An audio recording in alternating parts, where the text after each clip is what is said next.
เห็ดหัวบ่ล่ะสวัสดี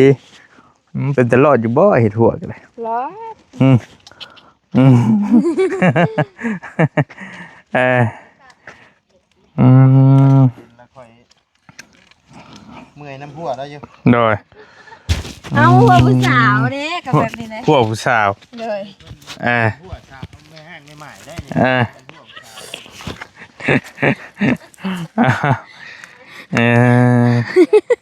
กำลังมัดหัวตัวนี้ได้ป่ะกำลังมัดหัวน้ำก๊อก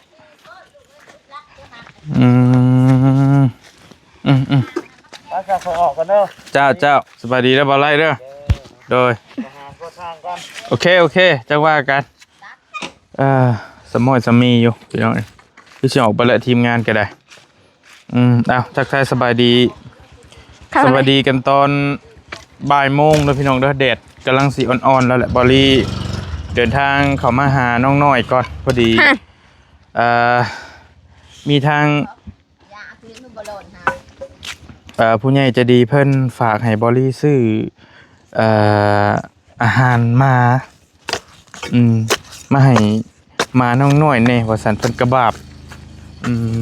ซื้อได้บ้านฮะไผซื้อให้บัดเตียงซื้อกับอีกบอกมันปานทุ่งสิกินเมื่อเดียวเจอกันมันกินอยู่บ่ล่ะกินอันนั้นก็ของบ่เตี้ยงว่ะอันนี้ก็ของอ้ายมาผักกำลังเห็ดหัวสุบสับมันเห็ดตัวนั้นเห็ดยังตัวนั้นแหละส่วนผักชีปลูกผักยังผักบัวผักกาดผักหอมถั่วกำลังเห็ดละหัวละหัวผู้สาวดิละหัวผู้สาวเป็นยังคือว่าละหัวผู้สาวอากาศแบบนี้เด้ผู้สาวเห็ดใช่บ่เลยผู้สาวเห็ดดิ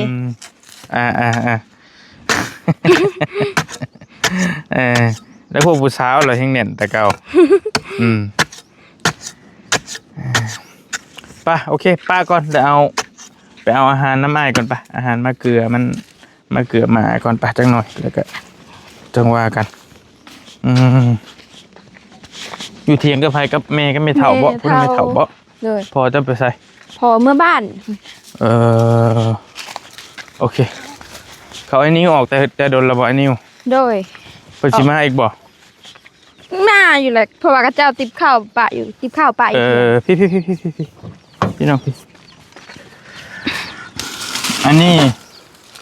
ตัวนี้อาหารคนเด้อตัวนี้เขาเจอเด้อจะกินแล้วฮะโอ้ไม่ได้หนุ่มแซ่บๆได้ฮะอันนี้คืออยู่วิลิมาร์ทฮะลองมาก่อนบ่เคยกินบ่กินเบิ่งเอา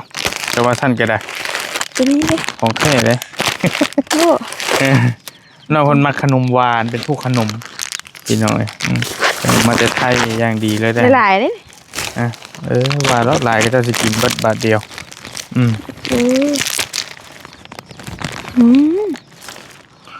ใส่ชุดปันว่าคนที่ไปเที่ยวห่างเที่ยวเมืองบดมาเห็ดหัวโอ้ยเนาะแซ่บบ่แซ่บไอ้ยาได้โบทันวายังใส่เลยบาทนี่เห็นยังไปตลาดไปขายยังไม่นี่ไปขายเขียดเลยอยู่หม่องเก่าฮะไปต้องเห็นหนังไปต้องเห็นคือว่าไปขายพี่แม่แล้วเป็นหมื่นแล้วพอดีไปชื่อยาเลยไปขายอยู่พุ่นเลยได้อยู่บ่ได้จากพันได้55ได้55,000เลยเบิดมันบ่พอแล้วสื่อว่าซื้อยาเพราะแม่รับเป็นหมื่นแซ่บบ่โอเคเบิ้งตัวนี้เป็นอาหารมาตัวนี้ทั้งนั้นเลยแม่ใจดีเพิ่นเดี๋ยวจะอ่านซื้อเพิ่นให้ฟังน้ำหลังพี่น้องมีทั้งแบบอ่อนแล้วก็แบบเป็นเม็ด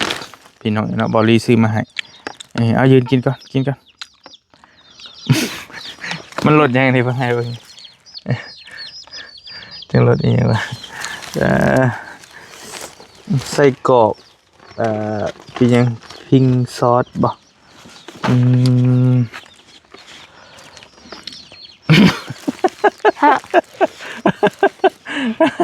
ดแล้วบ่หมกแตงหมกโม่มื้อนี้ฮดบ่ เฮ้ยมันค่ำทั้งวันเฮ้ย มันแดดพ่นเนาะยังแดดอยู่เนาะยังแดดเพีย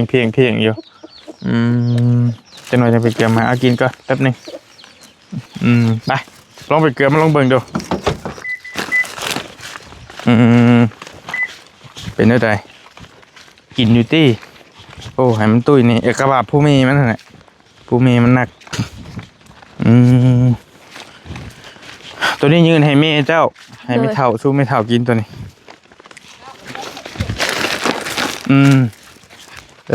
สบายดีเด้อโดยไม่เท่าโอ้โดยกินเมืองลูกขนมแซ่บๆเจ้ามันนอนบ่โดยจะได้มันแลนมาใส่ไว้จะต้องหาแนวห้องเด้อโดยนี่พี่น้องตัวนี้แหละที่ทางแม่ป้านี่มันกินโตอันเบ้าเตียงเอามาให้เดี๋ยวมันอ้วนแน่นอนนึงเพิ่นเอามาให้จักถุง5 ถุงคือกันโดยเบิ่งของบริตัวนี้เป็นนิ่มอาจจะว่าให้ลูกมันก็ได้ตัวนี้มันคาคอวันนี้ซื้อมาตัวนี้เป็นนิ่มๆนะพี่น้องแต่ว่าอันนี้จะเป็นเม็ดนี่คนละแบบจักสิว่าแบบใดตัวนี้แล้วแต่ลองเบิ่งตัวใดก็ได้เม็ดนี่ลองเทเฮียงกันมันสิกินตัวใดเอาลองเบิ่งเอาให้อย่างหัวห้องก่อนให้ใส่ห้างนี่ก็ได้บอกลูกให้ว่ามันขี้ดินอันนี้กะอยากให้เป็นห้องใส่ถุงนะเนาะนี่ได้ป่ะให้ถุงก็ได้เอาถุงนี่ออกก็ได้นะถุงเอามานะเอาโอเคนี่สิละพี่น้องไงลูกมันกระดูดนมมันจนมันจอยมันกระบะมันเพิ่นเห็นแล้วก็ได้เจ้านั่นก็ได้แต่ว่าต้องเทหลายเด้อตรงนี้เทเบิดก็ได้แต่ว่าตรงนี้เทลงนิดหน่อยตัดเลยเนาะมา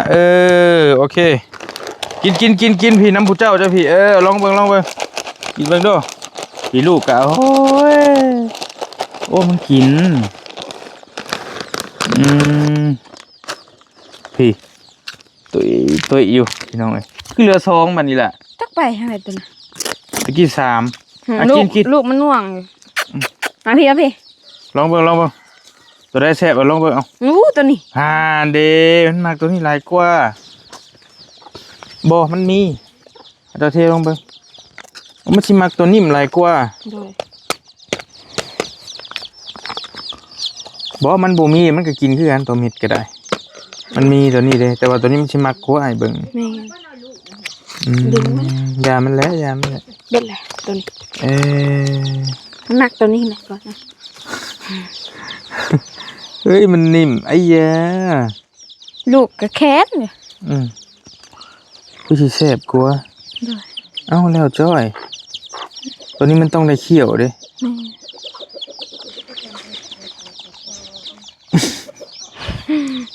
ใส่อยู่ต่อยจะไปเสร็จตัวหนึ่งนี่เริ่มอันนี้แล้วบ้านี้ยานแล้วบ้านี้หมักตัวนี้เว้ยลงมาเทอีกตัวเป็นนั้นนะตัวนิ่มๆนะหมักไปเป็นนี่กินง่ายแต่ว่าพี่น้องตัวนี้แกคนละรสบ่โดยคนละแบบโอ้ยหอมคือกับป่าพี่แซ่บดมเนี่ยกินมันกินง่ายเลยพี่น้องแต่ไอ้บ่ฮู้ว่าบินมันอยู่ในบินอยู่ในถุงพุ่นบ่ราคานะบ่ฮู้ว่าราคาเท่าใดแต่ว่าคันซื้อมันตัวนี้แล้วมันสิเปลืองกว่าตัวเม็ดพี่น้องมันกินข้าวเดียวเห็นบ่แต่ว่ามักตัวนี้หลายกว่านี่ลูกกระหน่วงไง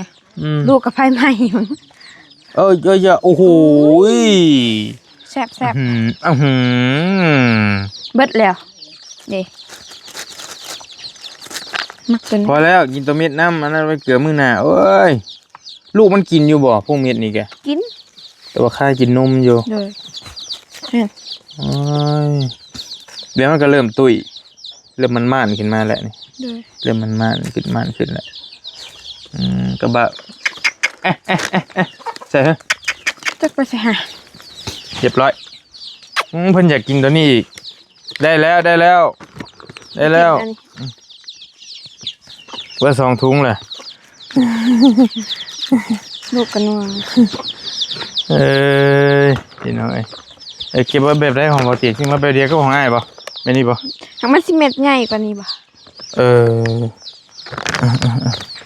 เดี๋ยวเพิ่นก็คิด อันนี้อ่ะ2ถุง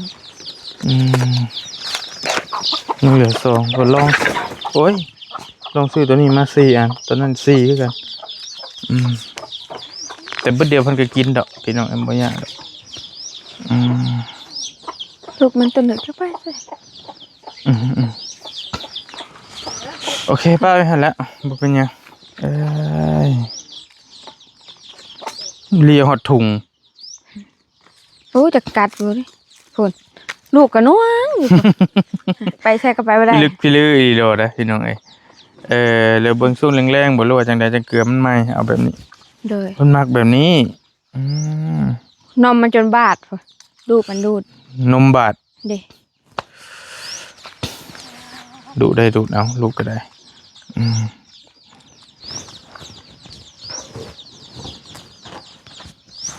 ไปหาหม่องนั่งหม่องนี่จักหน่อยให้คุยนำนี่จักหน่อยมาหม่องได้เฮ้ยมานั่งคุยกับน้องเพิ่นจักเล็กสักหน่อยให้น้องเพิ่นก็มาขอบใจก่อนพี่น้องทางแม่ป้าจะดีเพิ่นหันก็ได้ล่ะโอเคเห็นโอ้น้องบริษัทย่างลงเบิ่งจักเทื่อพี่น้องเอ้าเจ้าสิให้นางอยู่ไสเจ้าคิดว่าอ้ายสิไปนั่งน้ำเจ้าสิบ่เพราะอ้ายนั่งอยู่หลังก็ได้ นั่นก็ได้โอเคบรรยากาศทางหลังเป็นทุ่งนาค่อยลงไปเนาะตัวใดอันน้ำมองน้ำกินเจ้านั่นล่ะ พูนเถียงกับเจ้านี่ตัวเห็ดหัวนี่ โอ้ต้องได้ย่างไปพูดอีกบ่ โดยแม่นเลย จะได้เถียงไม่เท่าเจ้าซะ นี่เถียงไม่เท่าเถียงนะสาวตรงนี้เถียงนะสาวทางนี้ก็ โอ้ เถียงนะ อ้อม สาว หมดเลยเมียนไปเลยน่ะ โดย เอ้าตัวของไผจะไปเอาน้ำนะจ๊ะ นะสาว น้าสาวตัวน่ะ โดย น้าสาวน้องของแม่หรือน้อง น้อง น้องของแม่เจ้านี้ โดย โอเคหน่อยเจ้าว่าน้ำไอ้ว่าบ่เป็นยังเกาะกินนี่ยังขอบใจบ่เป็นใช่ป่ะเจ้าว่า โดย บ่มันสิยากหยังว่าน้อยอื่นแต่ยังว่าเป็น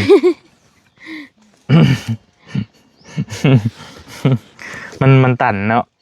เข้าใจอยู่ดอกมันก็เด้อสิอ่านชื่อผู้ใหญ่เพิ่นให้ก่อน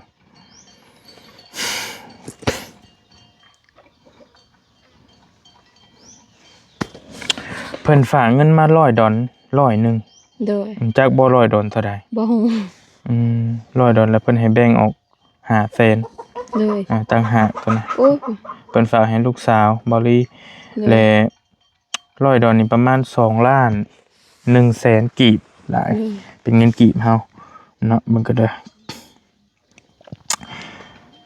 อสวัสดีป้ามาชมมาโอเคและอาหารป้าอยากให้เจ้าบอกนางน้อยเอาน้ำและอาหารให้มากินเที่ยงและแรงเที่ยงแรงและป้าให้โอเคส่วนหนึ่งซื้ออาหารหมาแต่ทยอยซื้อเด้อให้บอกว่าจากป้าลุงใจดีอยู่แคนาดาโอ้ประเทศแคนาดาพี่น้องโอเคก็มียังเงินก็ยังอยู่น้ำอ้ายเด้อยังอยู่ซ้ำหนึ่งแต่ว่าอ้ายสิทยอยซื้อมาใหม่แต่มันเบิดนะแต่เบิ่งทรงมันมักตัวนั้นหลายกว่าแต่ว่าตัวนั้นลูกมันไปยำกินเลย โดยกินคือกันลูกมัน คันว่ามันหิวก็สิกินอยู่แต่ว่าย่านก่อนนี้ว่าซื้อแบบนิ่มก็ได้แต่ว่ามันเปลืองแท้ๆได้แบบนะพี่น้องมันจะอยู่ได้บ่หลายมื้อโดยแม่แป๊บเดียวก็เบิดมันกินหลายพร้อมนี่ ตัวแซ่บราคาแพงเนาะแม่นมันก็มันจักสิว่าได้มันก็แพงนี่พี่น้องกินข้าวกินน้ำแล้วบ่กินแล้วกินกับหยังกินกับปิ้งไก่ป่ะปิ้งเอียงปิ้งเอ็นอ้ายเพิ่นเอามาฝากโดยกินพร้อมเขาเบาไล่แล้วก็เบาเหย้าเจ้าไปพุ่นจังโมง ดงหิน แต่6 โมงย่างมาไอ้มาฮอดคือรถเบาไล่มาพอดี11 โมง บ่ไล่ไปเห็นอยู่พุ่นพอดี แม่นบนทางเข้าต้องเห็นเด้ อัดสามมาเลยบัดนี้ โดย โอ้พี่น้องเอ้ยคันว่าบ่นั่นแหละเจ้าสิย่างลัดป่ามาคือเก่า โดย ตอนไปย่างลัดป่าไป โดย เออ ประมาณคำบ่คือรถเบาไล่กะประมาณ1 โมง1 โมงกว่าพุ่นได้ฮอด ประมาณบ่ายโมง โดย โอ้ยเยอะมันไก่เนาะสิเฮ็ดจังได๋พี่น้องเอ้ยต่างแม่เจ้าเพิ่นอยากไปซื้อยา โดย ก็เลยได้หาเขียดไปขายน้ำเลย โดยแม่น เขียดมาแต่ใส่ ก้านแถวให้หน้า เจ้านี้กัน โดยไปก้านเมื่อคืนนี่ โอ้ การกับแม่ หลายคนอาจจะมีคำถามว่าน้องเพิ่นก้านเพิ่นหาแท้บ่หรือว่าจังใดมันผัดบ่เห็นภาพบัดนี้พี่น้องเอ้ยมันต้อง มันต้องเห็นจากมือ โดย พี่น้องว่าน้องไปก้านแน่ใดจังใดนะมันร้อนแน่เนาะช่วงนี้เนาะ โดยแม่ เมื่อคืนนี่ก็บ่หนาวปานใด โดย เมื่อคืนนี่บ่ได้เข้ามาหาน้องเพิ่นมันค่อยลงนี่ โดย แล้วนี่เป็นหนองหรือเป็นไหนามีหนอง ให้หน้า บ่ เบิดได้ จะไปแย่อันต้องใช้แต่สมุดเขียด นี่หาเลาะพูนแถวนอกคุดแถวนอกมันคือกับพูนแถวหน้ากระเจ้าพูนเลาะเบิดแถวให้หน้ากระเจ้าเลย กลางคืนเด้ กลางคืนหาก้านแถวน้อง หิมหนองหิมหยังนี่ โดยมันแห้งแบบนี้ก็มันอยู่ในเฮิบเด้ ส่องเข้าไปคดกระจุอยู่ โดย โอ้ยกระบะมัน อืมอืมมือเอาจับเอา โดย บ่ได้ใช้หลังคุบหลังหยังติ บ่ จักอยู่ว่าหลังคุบก็ได้ กระตอง บ้านเจ้าเอิ้นกระตอง โดย เอาเอิ้นบ่คือกัน แต่ก่อนอ้ายให้ก้านแต่ก่อนหลังคุบ โดย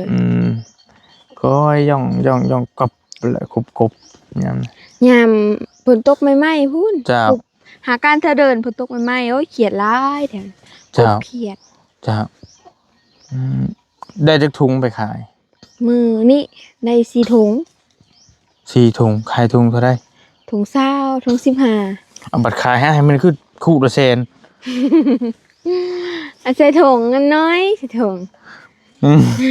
ต่อกับบรุษพี่น้อยตายครับ มือแรกกันเด้หรือว่ามันมีจะคู่น่ะ2คู่จะเทร่วมกันแม่นบ่ แม่น อยู่ปกติแหละจะขายคู่ละ50 โดย แล้วพอสิมาแหละเทโฮมกันแหละมา แม่น พี่น้องไปเบิ่งคลิปแรกๆบริถ่ายน้องเพิ่นแสนหนึ่ง 10,000กับบรุษจักดีเลย แต่ว่ามันหลายเนาะตัวนั้นเนาะหลาย แต่ว่าคันว่าแบ่งใส่ถุงแหละถุงละ 20,000 แม่นใส่ถุงมันน้อยเด้ ฮอดบ่10 โตก็สิ ว้า ก็สิกลัว10 โตอีก โดยใส่ขู่แบบว่ามันเต้นมันอีหยังนะมันหลาย เจ้าก็สิหลายอยู่มื้อนั้นก็ได้ โดย พี่น้องส่วนหลายเขาเจ้าก็ขายกันประมาณนั้นแหละ โดย แต่ว่าก็ผู้รุดผู้บ่ โดย คือซื้อกบเมื่อวานนี่ก็3 โตปักใหญ่ๆ50อ้ายซื้อแต่ว่าซื้ออยู่หน้าคำใต้ซื้อแล้วก็เอามาลงหนองฮะโตใหญ่แฮงต่อเขาเจ้าไปขายก็ได้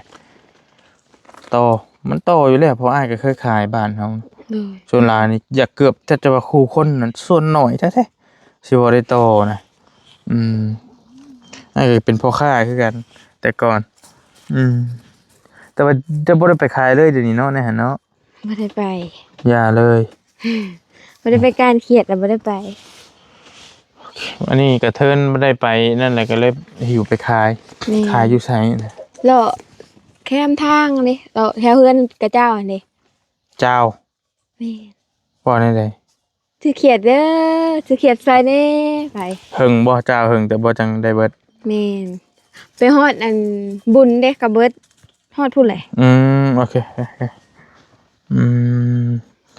มันทางเวหั่นมันเลยบุญหั่นบ่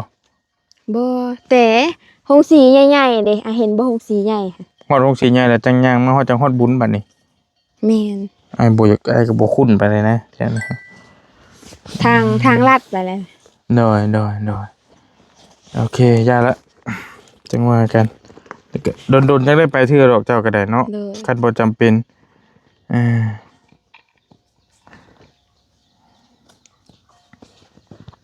เคเบิ่งกันนะ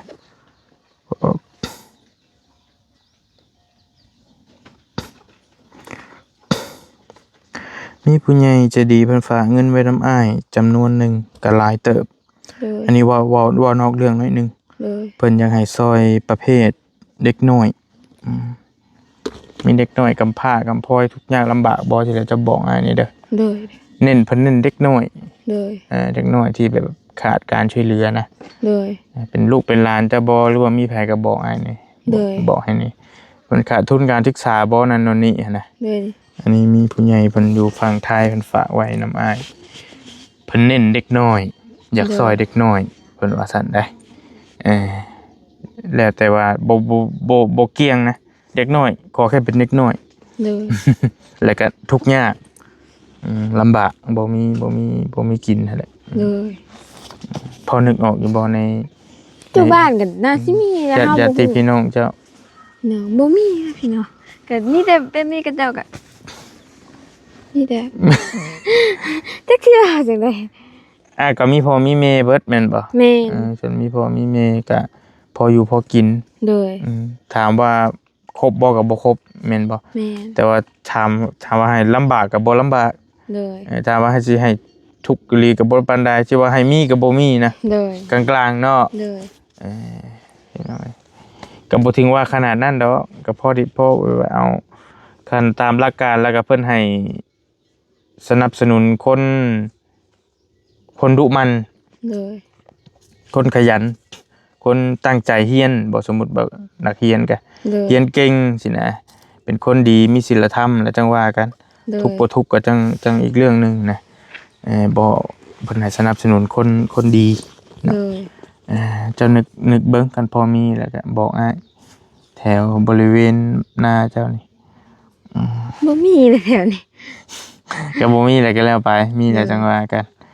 แต่อันนั้นแถวบ้าน อ้ายก็บ่ได้ถามว่าซ้ำเจ้านี่ใหญ่โพดบ่ เพิ่นว่าเด็กน้อยมันก็สิใหญ่อยู่ซ้ำเจ้าได้ เลย ยังเพิ่นว่าเด็กน้อยกำพร้า6 ปี 7-8 ปีอีหยังสินะอย่างสิประมาณนั้นนะ เลย ประมาณนั้นเป็นบางเจตนาก็บ่คือกันพี่น้องหลายคนเอาแหละมีแต่ฝากขอบมกขอบใจเด้อขอบบุญขอบคุณเว้าสำเจ้าเว้าได้นี่แหละอวยพรให้เพิ่นอยู่ดีมีเฮงเด้อร่ำรวยก็ได้แหละ เลย ให้เจ้านบมือขึ้นแล้วก็ขอบบุญขอบคุณทาง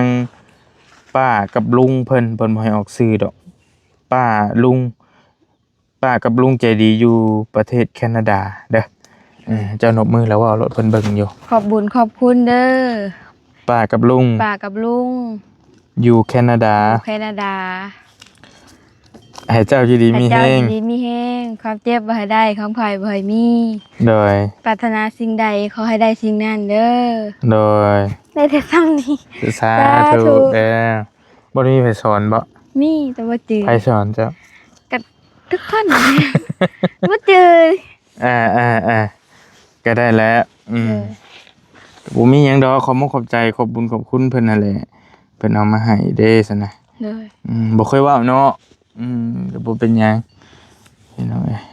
ก็ยังเงินใช้เงินสอนเจ้าก็ยังมีอยู่ติพอมีอยู่ ยัง ติ เงินโตพวกอ้ายมามอบให้ยังบ่ได้ซื้อหยัง โอเคกำลังบ่มีแล้วสิแบ่งให้คันมีแล้วก็แล้วไป เลย พี่น้องก็ยังเหลืออยู่จำนวนหนึงนำบรีก็ได้ เลย อยากได้บินเพราะว่าสิเอามาบินมาให้เบิ่งนะสิให้ซื้อเครื่องเจ้าขึ้นไปเอาให้ได้ไป บิน ไอ้ท้องเป็นเรื่องอยู่ อิ่มคักนะ บ่มีบ่ บ่มี ว่าจะได้เอาบินให้ว่ามันเบิดเท่าใดนะมันมีอยู่บริบ่ชื่อบ่ก็ได้ชื่ออยู่561,000ทั้งเบิดนี่ เลย รวมซื้อกระต้มขนมแน่บ่ซื้อมาม่าปลากระป๋องมาให้น้องคนนี้แล้วก็อาหารมานี่พออาหารมาก็บ่แม่นถึกได้พี่น้องเอ้ย เลย บริ561,000กีบ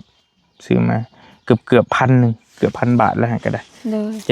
700-800 บาทบ่โอเคพี่น้องเอ้ยก็ประมาณนั้นแหละแล้วล่ะเอ้ยในใดก็อ้ายเพิ่นยังสิเข้ามาอยู่เนาะเป็นจังได๋มังโม นั่นเจ้างามขึ้นอยู่บ่ ตายอีกแหละมัน ปะพาไปเบิ่งได้ปะ ไอ้ง่วงกินอีก2-3ต้นนะไก่ บ่ได้เฮ็ดหัวตื่มบ่ซั่นน่ะเออ เด้สิเบิดแหละ บ่บดซ้ํ ยังหน่อยหนึง แต่เดี๋ยวเพิ่นก็เที่ยวมากิน มันปบลูกมันเด้ อืม โอเค ไปเบิ่งอ่าสวนน้องเพิ่นก่อนแล้วก็ โดย จังหน่อยสิออกไปปะและบ่ลีก็ได้ ไปทางอื่นต่อคำไว้พี่น้องแป๊บเดียววาบลงเลยหมองกินข้าวบ่ โดยแม่น โอ้ ยังไม่กูสาด คักแล้วแบบนี้จะว่างามขึ้นหลายแล้วป่ะจ๊ะ ตายเลยมันตายเลยมันแดดแห้งพอดบ่จักมันเป็นไง ลัดไปพี่แล้วเนาะเจ้าย่างไปเนาะ แม่นพี่ใหญ่ ไปดงหิน โดย พี่น้องไปขายเขียดไปซื้อยาโอ้ยลำบากแล้วไป แต่ แต่ เอาว่าวที่ซื้อมันบ่เห็นภาพดอก โดย กันเห็นภาพอะไรต้องไปถ่ายคลิปให้พี่น้องเบิ่งตอนน้องเพิ่นไป โดย มันจะเห็นโอ้ยล้นปากคุมแล้ว บ้าบัดนี้ตายแห้งหลายบัด ฮะเอาก็เดี๋ยวว่าบางามบัดบาตายหลายบอก ป้ามันคือนี่ เอ้ย มันเป็นหยัง ถามมันมึงดู เอ้ยมันคือตายเนาะ ป้าตัวพี่แห้งเต็กตัวพี่ อืมต้องหดน้ำมันเลยล่ะตายเลย ตาย นี่เต็มเบิดเลยพี่น้องเหี่ยวนะ แต่ก่อนจะเต็มขุม นี่เห็นบ่ หมักทั่วกับงัวกินนะ นี่เริ่มอันนี้แล้วเริ่มงอแล้วพี่น้องเริ่มสิกอดแล้วนี่ เริ่มขึ้นข้างเลย กำลังกอดข้างขึ้นแล้วนี่โอ้มันจักกะหลีเว้ยนี่พันขึ้นเลยนี่เห็นบ่นี่ถ้าอยากเอาข้างมาใส่ แม่ นี่เจ้า เลย มันต้องหามาใส่ใหม่ได้จังหน่อย งัวกินเลยตัว3ต้น หัวเจ้าก็ได้ พี่น้องไม่อันเดียว เลย อากาศร้อนมานี่อันนี้หมักโมเพื่อนแต่หมักทั่วแล้วมันต้องใส่ข้างขึ้นนี่ดิต้องได้ฮดเนาะมันนี่เนาะ เลย ที่เธอพี่น้องกะไว้เลยใส่พุยป่ะ ยังบ่ หรือต้องใส่ ใส่ ต้องใส่น้ำอยู่ เลย มันงามบ่ใส่กระยาไปยังมันสิบ่ฮะ ก็ได้คือกัน มันจะบ่มีเคมี เลย แต่ว่าความหมายว่าบางคนมันเล็งเด้อยากให้มันไวนะเอาปุ๋ยมาใส่หวาบกินแล้วกันเอาปุ๋ยใส่จะงามอยู่หลายคันเจ้าครัวมันได้ เลย งามอยู่หมักโมไปหน่อย มันแดดแล้วมันกำลังขึ้นได้แต่ก่อนยังน้อยๆนี่แต่หนาว เนาะโอเคนี่น้องนี่บรรยากาศอยู่หน้าน้องเพิ่นป้าโอเคมีแต่ไอ้เมื่อป้าเด้อบัดนี้เด้อจะได้ก็ได้ดีมีเฮงร่ำรวยเด้อไปป้าก่อนพาไปเวียกทางอื่นต่อบัดนี้ก็ได้ฮ้อนบรรยากาศฮ้อนมันนี่ก็ได้โดยไปโอเคพี่น้องบัดนี้เองก็ขอโตวเดินทางก่อนวันนี้ก็ได้เฮ็ดหัวต่อบ่ล่ะต้องมัดต่อห่มกันก็ได้ยังฮ้อนอยู่ให้มันแดดอ่อนก่อนที่ต่อแดดเอามันก่อนหาหมูตั้งก่อนไปพี่น้องบอลลี่โคโตเดินทางจบคลิปปิดคลิปไว้เพียงซ้ำนี้ก่อนมีแต่ขอบคุญขอบคุณในไลน์ขอบคุณขอบใจเนาะทางพ่อลุงกับป้าพ่อลุงกับแม่ป้าเพิ่นอยู่ทางประเทศแคนาดาเนาะเพิ่นฝากเงินมาให้บอลลี่จำนวนหนึ่งไว้ซื้ออาหารมาเนาะมาไว้ให้มาน้องน้อยเพิ่นเห็นแล้วเพิ่นกระบะว่าซั่นเนาะขอบคุณขอบใจหลายๆให้อยู่ดีมีแฮงให้โชคให้มานให้ร่ำให้รวยปรารถนาสิ่งใดก็ให้ได้สิ่งนั้นสมความมุ่งมั่นปรารถนาเด้อทั้งพ่อลุงกับแม่ป้าทั้งสองท่านให้โชคให้มานให้เฮงๆปังๆเนาะอยู่ดีมีแฮงร่ำรวยสาธุไปสำหรับคลิปนี้บอลลี่เดินทางไปเพื่อไปงานที่อื่นต่อก่อนมันสิเสียสิสวยสบายดีบ๊ายบายพี่น้องเจอกันด้วย